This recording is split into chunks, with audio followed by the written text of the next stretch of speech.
Hello everyone. Today I want to talk about the single most important battle you will ever face. The fight between the strongest version of you and the weaker one that wants to hold you back. We all have that inner voice, the one that makes excuses, delays progress, and thrives on fear and self-doubt. It's time to confront it, challenge it, and kill that weak version of yourself for good. You see, the weak version of you thrives in comfort zones.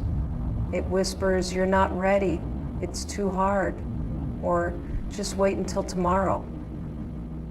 But let me tell you something. Tomorrow isn't promised, and the perfect moment never comes. You don't transform by waiting. You transform by acting, by showing up, by choosing the harder path over and over again. Killing that weak version of yourself isn't about being harsh or critical. It's about recognizing that your potential is far greater than your excuses. You have everything you need to become the person you admire. But first, you have to make a decision. Which version of you are you going to feed? The weak one or the strong one? Here's the truth. Success doesn't come from motivation. It comes from discipline.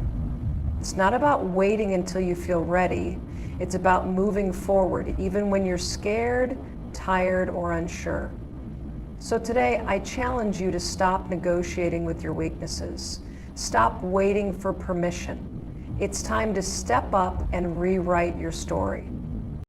The moment you decide to kill that weak version of yourself is the moment your real life begins.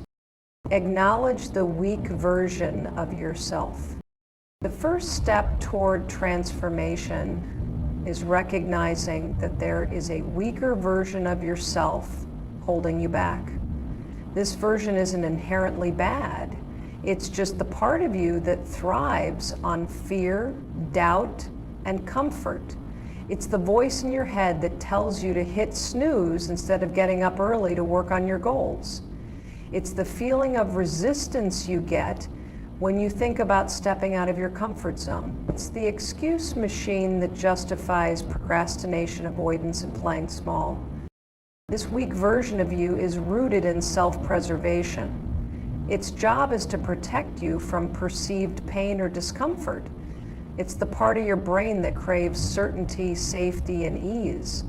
But while this instinct might have served you in survival situations, it's now the same thing keeping you from evolving. It's the version of you that clings to bad habits, tells you you're not good enough, and convinces you that you're not ready to take that leap. And it can show up in different ways.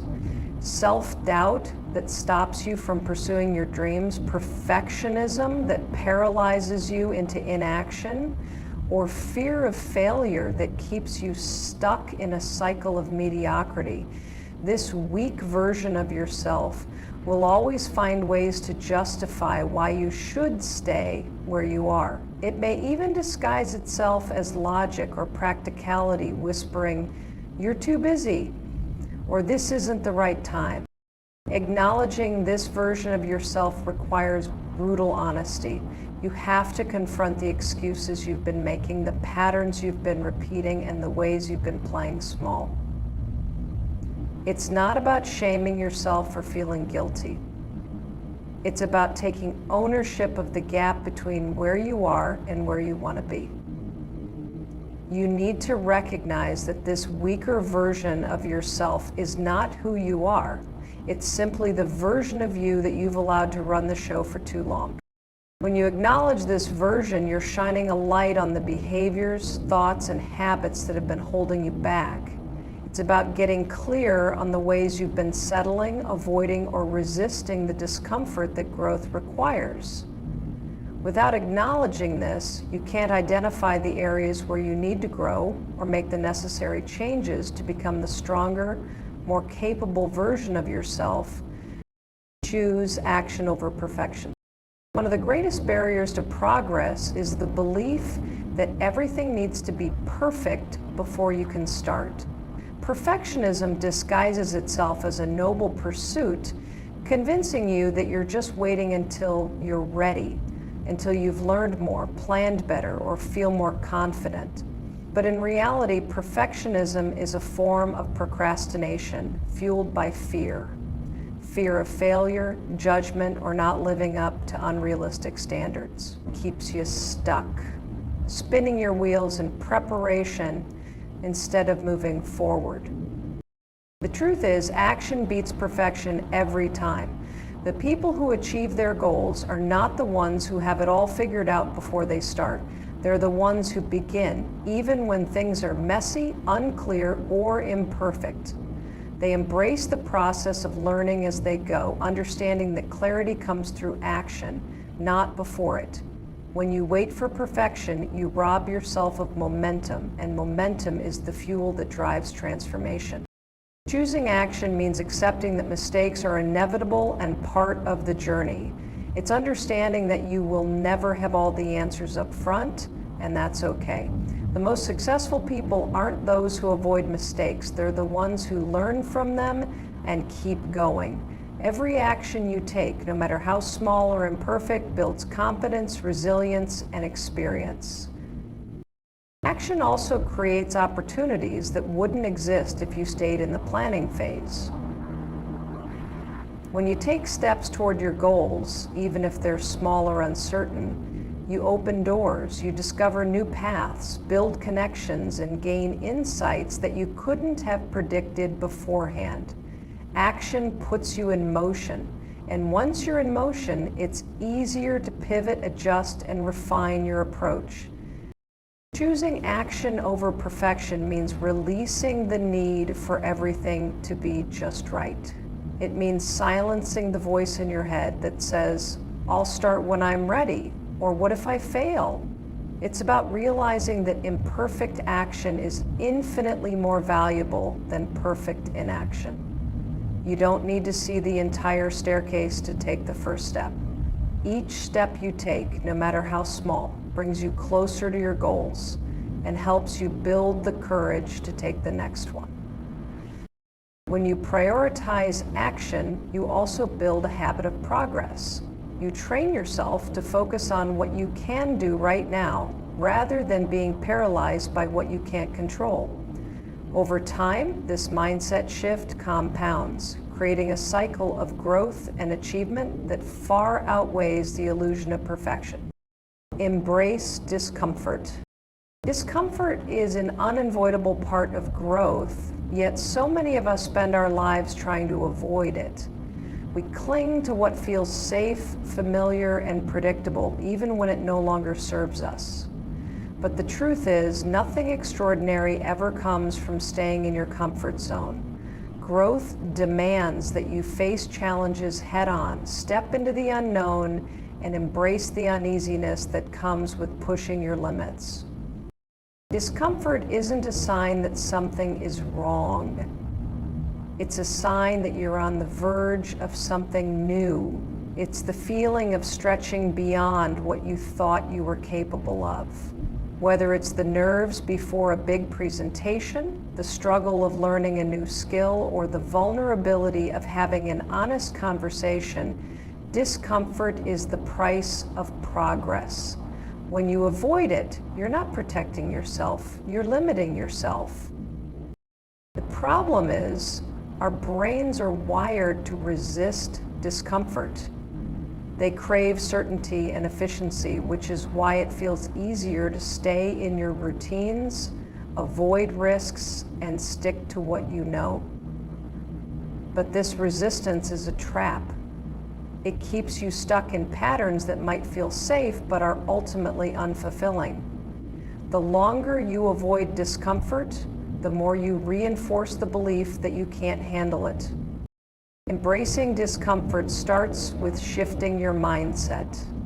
Instead of seeing it as something to fear, see it as evidence that you're growing. Lean into the challenge, knowing that every time you face discomfort, you're training yourself to become more resilient, adaptable, and confident. It's like building a muscle. The more you work through discomfort, the stronger you become. Discomfort isn't just a hurdle, it's a teacher. It shows you where you need to grow, what you need to improve, and where your true potential lies. The moments when you feel uncomfortable are often the moments when you're learning the most. Growth doesn't happen when things are easy. It happens when you're tested, challenged, and pushed to your edge. It's important to understand that embracing discomfort doesn't mean seeking unnecessary pain or hardship. It means choosing the path that aligns with your goals and values, even when it feels difficult. It means showing up for yourself when it's easier to quit, speaking your truth when it's easier to stay silent, and taking action when it's easier to stand still. Discomfort is temporary, but the rewards of pushing through it can last a lifetime. When you embrace discomfort, you also redefine your relationship with fear. Fear thrives in the unknown. But when you step into discomfort repeatedly, you begin to realize that fear is just a feeling, not a fact. You prove to yourself over and over again that you're capable of handling far more than you thought.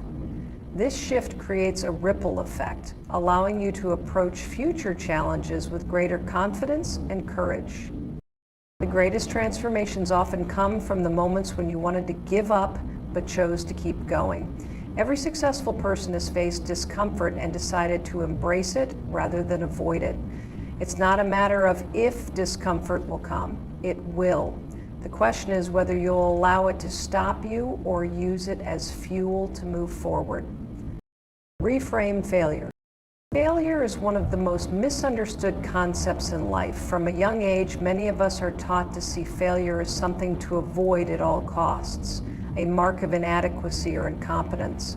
We're conditioned to associate it with shame, disappointment, and even fear. But what if failure isn't the enemy? What if failure is actually one of the most valuable tools for growth and success? Reframing failure begins with understanding that it is not a destination, it's a stepping stone. Failure is not a reflection of your worth, it's simply feedback. It's life's way of showing you what didn't work, where adjustments are needed, and how you can improve. Every time you fail, you gain insights that can't be learned through success alone. Failure exposes your blind spots, challenges your assumptions, and pushes you to rethink your approach. Instead of seeing failure as an end point, view it as part of the process, a natural and necessary step on the journey toward your goals. The most successful people in the world don't fear failure. They embrace it. They see it as proof that they're trying, growing, and taking risks. They understand that every failure brings them closer to mastery because it teaches lessons that success simply can't. Each setback becomes an opportunity to recalibrate, innovate, and refine their strategy. They don't ask, "Why did I fail?" Instead, they ask, "What can I learn from this?" This shift in mindset is what separates those who stagnate from those who thrive. Reframing failure also requires letting go of perfectionism. When you hold yourself to unrealistic standards, every mistake feels catastrophic. But failure is not about falling short of perfection. It's about taking imperfect action and learning as you go. When you give yourself permission to fail, you free yourself from the paralysis of overthinking and start building momentum. Each small failure becomes a building block for bigger success. It's important to remember that failure doesn't define you. It's a moment, not an identity.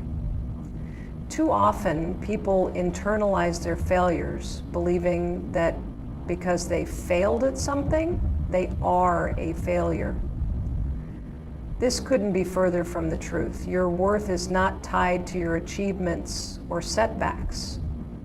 Failure is simply an event, a moment in time that provides an opportunity for growth. When you reframe failure, you also redefine your relationship with fear. Fear of failure often stems from the belief that it will lead to judgment or rejection. But in reality, failure is far less significant to others than it is to you. Most people are too focused on their own challenges to dwell on your setbacks. And even if they do notice, your resilience in the face of failure often earns more respect than a flawless track record. Build discipline, not motivation. Motivation is often glorified as the driving force behind success, but it's fleeting, unreliable, and unsustainable over the long term. Motivation is like a spark. It can ignite a fire, but it doesn't keep the fire burning. It's easy to feel motivated when everything is going well, or when you're inspired by a powerful speech or a new idea. But what happens when the excitement fades, when the obstacles appear, or when the work becomes tedious? That's where discipline comes in. Discipline is the engine that keeps you moving forward when motivation is nowhere to be found.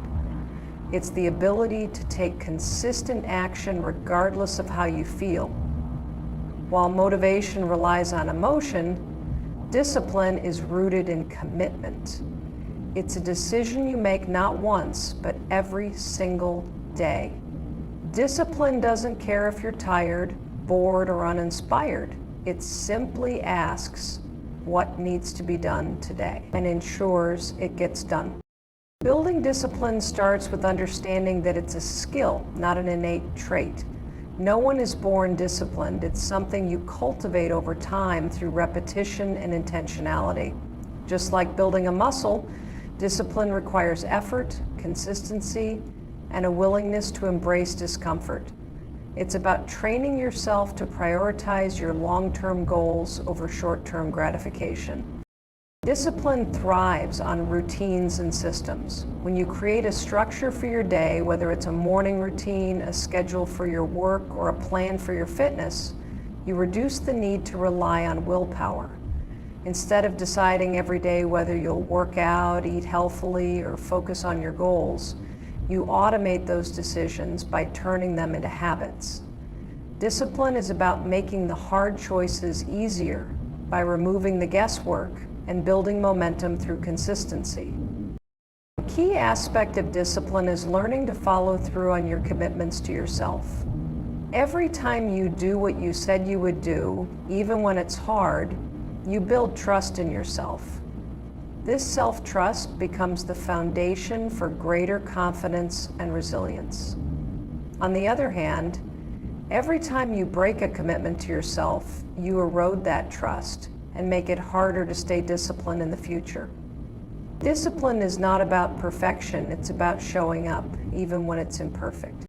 Discipline also requires the ability to delay gratification. It's about resisting the urge to give in to distractions, temptations, or comfort in favor of pursuing something more meaningful. Whether it's turning off your phone to focus on work, saying no to unhealthy food to stay on track with your health goals, or putting in extra hours to master a skill, discipline teaches you to prioritize your future self over your present desires.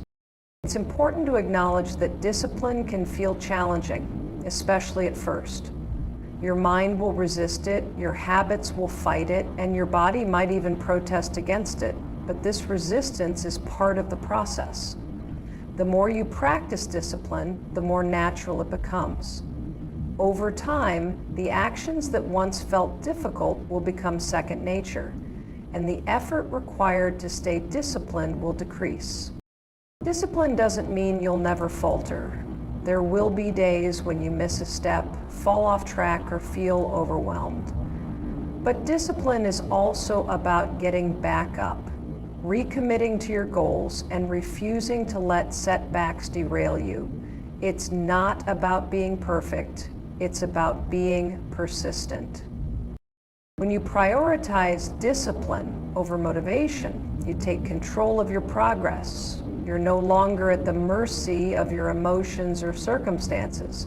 You create a foundation of consistency that carries you through the highs and lows. This consistency compounds over time, leading to remarkable results that far outweigh the temporary rush of motivation. Discipline transforms your actions into habits, your habits into a lifestyle, and your lifestyle into success. Control your inner dialogue. Your inner dialogue is one of the most powerful forces shaping your life. It's the constant stream of thoughts that runs through your mind, influencing how you see yourself, how you interpret challenges, and ultimately, how you show up in the world. The words you say to yourself have the power to build you up or tear you down, to motivate or discourage, to inspire action or instill doubt. Controlling your inner dialogue is not just important, it's essential for creating the life you want. For many people, the default inner dialogue is harsh, critical, and rooted in fear. It's the voice that says, "You're not good enough, you'll never succeed," or "Why even try?" These negative thoughts are often remnants of past experiences, societal conditioning, or limiting beliefs that have gone unchallenged for years. Left unchallenged, this internal negativity becomes a self-fulfilling prophecy, keeping you stuck in a cycle of self-doubt and inaction. Controlling your inner dialogue begins with awareness. Pay attention to the thoughts that arise when you face challenges, setbacks, or uncertainty. Are they supportive or sabotaging? Are they pushing you forward or holding you back? Awareness is the first step because you can't change what you don't notice. Once you're aware of your negative self-talk, you can begin to challenge and reframe it. Reframing your inner dialogue doesn't mean ignoring reality or pretending everything is perfect. It's about shifting from a place of criticism to one of encouragement. Instead of saying, "I can't do this," try, "I haven't figured it out yet, but I will." Instead of "I always fail," remind yourself, "I'm learning, and failure is part of the process." This shift in language may seem small, but it has a profound impact on how you feel and what you believe is possible. Another powerful way to control your inner dialogue is by practicing self-compassion. Imagine how you would speak to a close friend who is struggling. You'd likely offer kindness, encouragement, and understanding, not harsh criticism. Yet many of us are far more brutal with ourselves than we would ever be with someone else. By treating yourself with the same compassion you extend to others, you create a supportive internal environment that fosters resilience and growth. Visualization and affirmations can also play a significant role in shaping your inner dialogue. When you consistently visualize your goals and affirm your abilities, you train your brain to focus on possibilities rather than limitations. Statements like, "I am capable," "I am resilient," or "I have everything I need to succeed" may feel unnatural at first, but over time, they can replace the old, unhelpful narratives with empowering ones. Controlling your inner dialogue is not about eliminating negative thoughts entirely. It's about choosing not to dwell on them or let them define you. Negative thoughts will inevitably arise, but you have the power to decide whether to believe them, challenge them, or replace them. This requires mental discipline and practice, but the results are transformative. Your inner dialogue also shapes how you interpret external events. When things don't go as planned, your thoughts determine whether you see the situation as a failure or an opportunity to learn. For example, instead of thinking, "This setback proves I'm not good enough," you can reframe it as, "This is a chance to grow stronger and smarter." By controlling your inner narrative, you reclaim your power to respond to life's challenges in ways that align with your goals and values. Commit to daily small wins. Big goals and dreams often feel overwhelming, like massive mountains that are impossible to climb. It's easy to get discouraged when you focus solely on how far you still have to go or how monumental the task ahead seems. That's why committing to daily small wins is such a powerful strategy. Small wins may seem insignificant in the moment, but they are the building blocks of progress. Each one creates momentum, builds confidence, and brings you one step closer to your larger goals. Daily small wins are about focusing on consistent, manageable actions that move you forward. They're not about perfection or drastic changes, they're about incremental improvement. Whether it's reading one chapter of a book, completing a single workout, making one healthy meal choice, or writing 200 words for a project, small wins are achievements you can control and celebrate. They shift your focus from the overwhelming big picture to the tangible actions you can take today. Now, one of the reasons small wins are so effective is that they create a sense of accomplishment. Every time you achieve a small win, you reinforce the belief that you're capable of progress. This sense of achievement triggers a release of dopamine in the brain, which not only makes you feel good, but also strengthens your motivation to keep going. Over time, this creates a positive feedback loop. Small wins lead to more confidence, which leads to more action, which leads to more wins. Small wins also help to break down resistance. When you're faced with a big goal, it's natural to feel intimidated or paralyzed by the enormity of the task. But when you break it into smaller, manageable steps, it becomes less daunting. Instead of thinking, I need to lose 50 pounds, focus on drinking more water today, or going for a 20-minute walk. Instead of worrying about finishing a major project, commit to working on it for just 30 minutes. By reducing the scale of the task, you make it easier to start, and starting is often the hardest part. Another benefit of daily small wins is that they help you build habits. Success is not about one grand action, it's about the habits you repeat consistently over time. Small wins reinforce these habits, embedding them into your daily routine until they become automatic. For example, if your goal is to become healthier, small wins like eating one piece of fruit a day or doing a 5-minute stretch each morning can eventually grow into a full-fledged healthy lifestyle. Committing to small wins also helps you stay focused on the present. Instead of worrying about how far you have to go, you direct your energy toward what you can do right now. This mindfulness not only reduces stress, but also keeps you grounded in the moment, where true progress happens. Each day becomes an opportunity to take meaningful action rather than an endless to-do list or a source of anxiety. Small wins are especially valuable during challenging times when motivation is low or progress feels slow. They remind you that even the smallest step forward is still movement in the right direction. On days when you're struggling, completing a small win, no matter how minor, can give you the push you need to keep going. It's about maintaining momentum even when the road gets tough. Another crucial aspect of small wins is the power of accumulation. Individually, they may seem minor, but when compounded over time, they lead to remarkable results. Think of it like drops of water filling a jar. Each drop on its own may not seem significant, but over days, weeks, and months, they add up to something substantial. The same principle applies to your goals. Consistently achieving small wins creates a ripple effect that leads to long-term success. Small wins also train your brain to focus on progress rather than perfection.